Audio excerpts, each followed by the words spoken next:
Left behind by the family she once held together, Jenna boards a flight to Rome alone, on a ticket never meant for her, to reclaim her worth and rewrite her story. Jenna stood at the edge of the gravel driveway, her suitcase handle clutched tightly in her hand. The old house, with its ivy-covered bricks and creaking shutters, loomed before her like a monument to the past she'd tried to forget. The paint on the porch was peeling. The windows, dulled by time, reflected a sky smeared with gray clouds. She hadn't seen this place in over 15 years. It was supposed to be temporary, this visit, just long enough to handle the legalities of her father's estate. A quick trip in and out. That's what she had told herself on the plane. But now, standing here, the smell of pine and damp earth heavy in the air, she felt the weight of memory press down on her chest.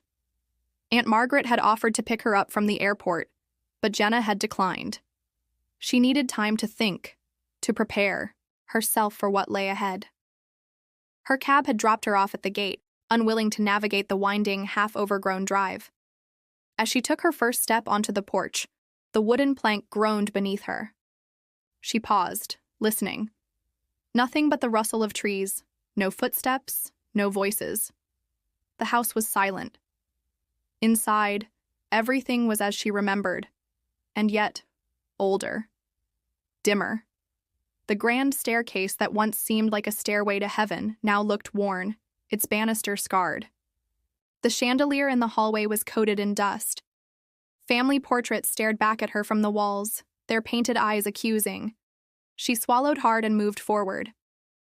The first night was restless. Jenna tossed and turned on the old four-poster. Bed in the guest room, the mattress lumpy and unfamiliar. Shadows danced on the walls as branches swayed outside. Every creak of the house seemed to whisper her name. She had been 17 when she left without saying goodbye, without looking back. Her departure had been swift, fueled by heartbreak and anger. Her father, Robert Caldwell, had been a pillar in the community, but a storm at home. Cold, demanding, unforgiving. Their last argument played in her mind like a broken record. Words flung like daggers, accusations. The slap that wasn't physical, but emotional. The kind that leaves scars beneath the skin, and then she was gone. Now the past surrounded her. In her father's study, Jenna found the letter. It was tucked away in the top drawer of his oak desk, sealed in an envelope yellowed with age. Her name was written in bold, meticulous handwriting. With trembling fingers, she opened it. "My dearest Jenna, if you're reading this, then I'm gone. I don't know if you came back out of duty or curiosity, but I hope it's more than that. I hope it's forgiveness. I failed you. I see that now. And though it took years and too much silence, I've come to understand what I cost us. This house was never a home without you. I made choices that pushed you away. I was proud, too proud to admit I was wrong. But not a day passed that I didn't regret it. Please know I loved you, imperfectly, but deeply. Love always, Dad." Tears blurred the words as she read them again and again. Over the next few days, the house began to breathe again. Jenna opened the curtains, dusted the shelves, and let in the light.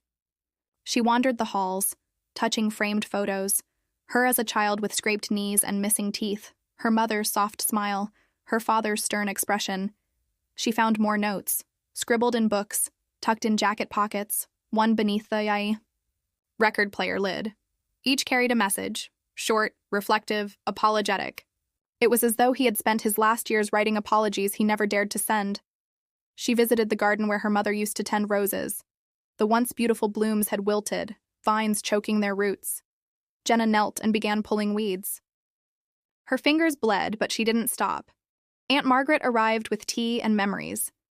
They sat in the sunroom, the late afternoon light softening the room's edges. "He never stopped talking about you," Margaret said, her voice thick with emotion. "He wrote letters but never mailed them. Said he'd wait until he was worthy." Jenna stared into her cup. "He never even called. Pride, child. It's a poison.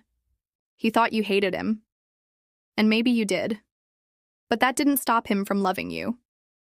They talked long into the night. About the early years, about Jenna's mother, about the man Robert had once been, before grief and expectations hardened him.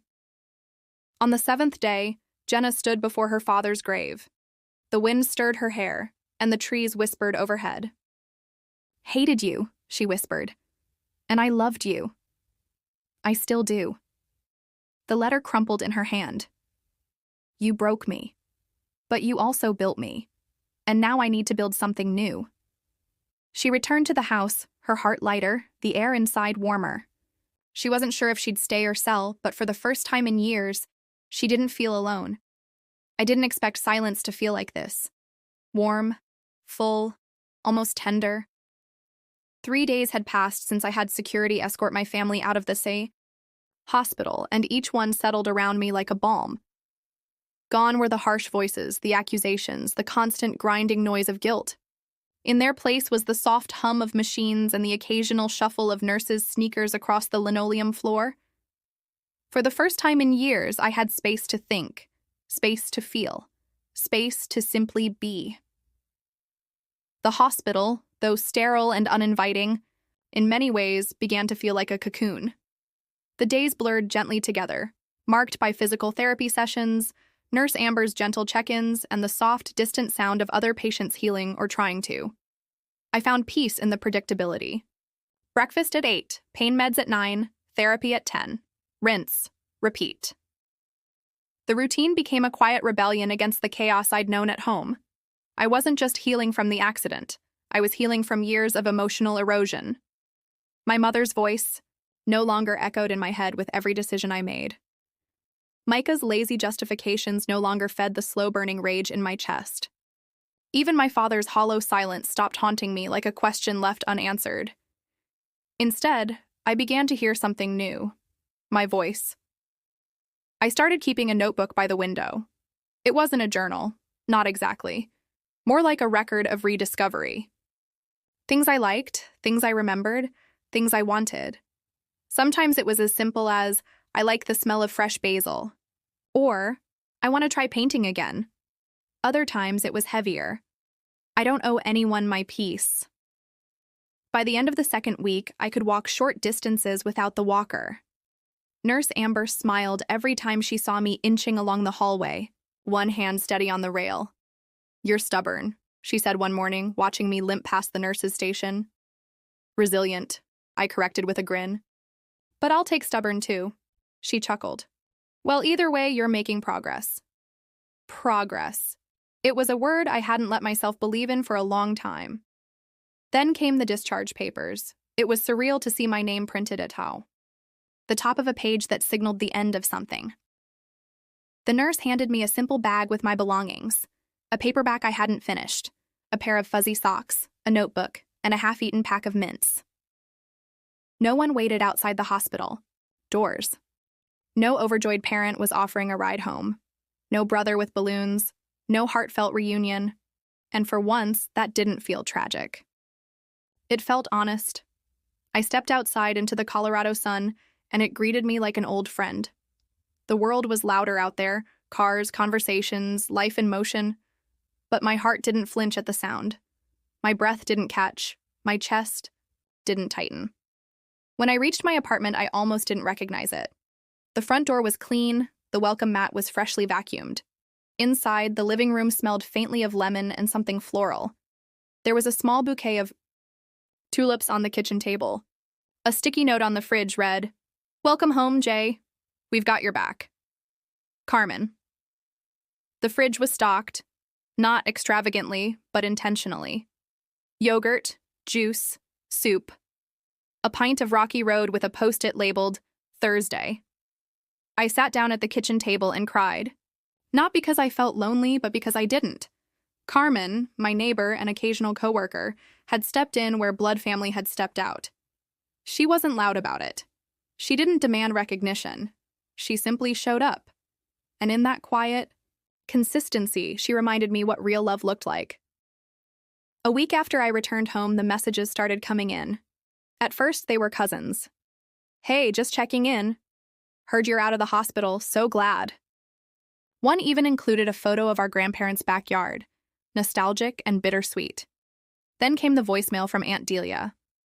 long, slow, and brimming with implications. "Jenna, sweetheart, your mother's been very upset. She didn't mean what she said. You know how things get in stressful times. Maybe it's time to talk?" But I didn't call back. I didn't text. I didn't engage. Then the digital storm hit. My mother, in her performative glory, posted a long, dramatic Facebook status. 4 paragraphs of curated heartbreak. She painted herself as the devoted mother abandoned by her ungrateful daughter. She mentioned Micah's fragile state, the trauma of the canceled trip, the pain of being rejected by the very child she'd given everything to. What didn't she mention? Leaving me in a hospital bed to sip wine in Rome. Taking Micah, the one person who hadn't lifted a finger in a year, on the vacation I had planned and paid for. But the internet remembers everything. Screenshots found their way to me within hours. Then came the comments. First, my cousin, Elise. "You left Jenna in a hospital bed to go on vacation. Let's not rewrite history." Then Julia. "Micah hasn't worked in over a year. Jenna paid your bills. Maybe give her a little credit instead of spinning fairy tales." Then Omar. Then Melissa, each one chiming in with their version of the truth. And for once, I didn't have to lift a finger to defend myself. The post was gone within 3 days. But not before the screenshots circulated through our extended family group chat like wildfire. I didn't reply. I didn't have to. The people who mattered already knew. The ones who didn't? I no longer felt responsible for educating them. That was the gift the silence had given me. The permission to stop performing, stop justifying, stop bleeding for people who never brought bandages. Every day, I grew a little stronger. My legs carried me further. My back stopped aching. I started working part-time from home, easing back into the world with cautious optimism. The day I walked into my office without a cane, I was greeted with a banner across my desk. "Welcome back, boss lady."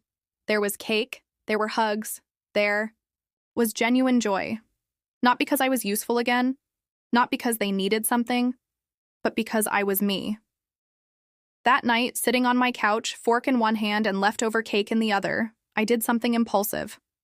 I opened my laptop and typed Rome into a travel website.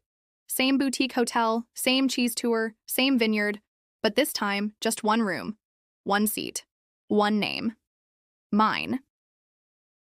The confirmation email hit my inbox like a quiet revolution. No confetti, no fanfare. Just proof that something I had once given away now belonged only to me. As the sun dipped behind the Denver skyline, I leaned back, closed my eyes, and let the stillness settle in. I had spent years tying my worth to being needed, being dependable, being the glue that held everything and everyone together. But now I was learning to be whole just for myself. Not broken, not bitter, just beginning.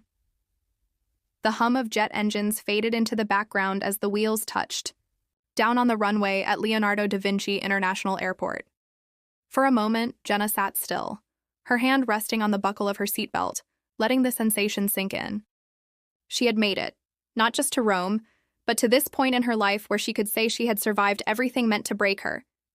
There was no one waiting in the arrival hall, no placard with her family name, no fanfare, just the quiet efficiency of travel. Luggage rolling, airport announcements echoing, people rushing to their next destination. Her driver, a soft-spoken man named Marco, held a sign that read, "Miss Jenna Walsh." Seeing her name written there, formal and solitary, struck her unexpectedly. For years, her identity had been tethered to others, daughter, sister, caretaker. But now she was just herself. And for the first time, that felt like enough. The ride through the streets of Rome unfolded like a dream she'd delayed too long. Cobbled streets, ancient buildings wearing ivy like a crown, scooters darting between cars like playful children. As they turned into Trastevere, the neighborhoods grew quieter, more intimate. The hotel appeared tucked between shuttered art galleries, a 3-story gem draped in green vines and bathed in golden morning light. Inside, the receptionist welcomed her with a smile and a key wrapped in a red ribbon. "Benvenuta, Miss Walsh. Your terrace is ready." The room smelled of citrus and linen. Sunlight spilled onto the tiled floor, and a single place setting waited on the balcony table. A ceramic plate, silver cutlery, and a glass with a folded napkin inside. A small welcome card sat beside a fresh croissant. "To your new beginning." She didn't unpack. Not all the way. This trip wasn't about settling in, it was about allowing herself to flow, to experience without planning every detail. She had spent years scripting her life around others. This was unscripted. On her first morning, she set off with no destination, just comfortable shoes and a willingness to get lost. The city opened up to her like a secret, whispering through alleyways, revealing tucked-away cafes and courtyards, with crumbling fountains. She stopped for espresso at a place where no one spoke English and ordered by pointing and smiling. She savored the quiet boldness of doing something imperfectly but entirely on her own. Later that afternoon, she joined the cheese tour she had once booked for her family. The guide, a charming woman named Renata, recognized her name from the original reservation. "Oh, you were supposed to come last year with your parents, yes?" Jenna smiled. Plans changed. She sampled soft pecorino laced with truffle, aged parmigiano so sharp it melted on her tongue, and blue cheeses that crumbled like stories unspoken. She laughed with strangers, clinked glasses of Chianti, and for the first time in months didn't think once about who might need her or who might judge her.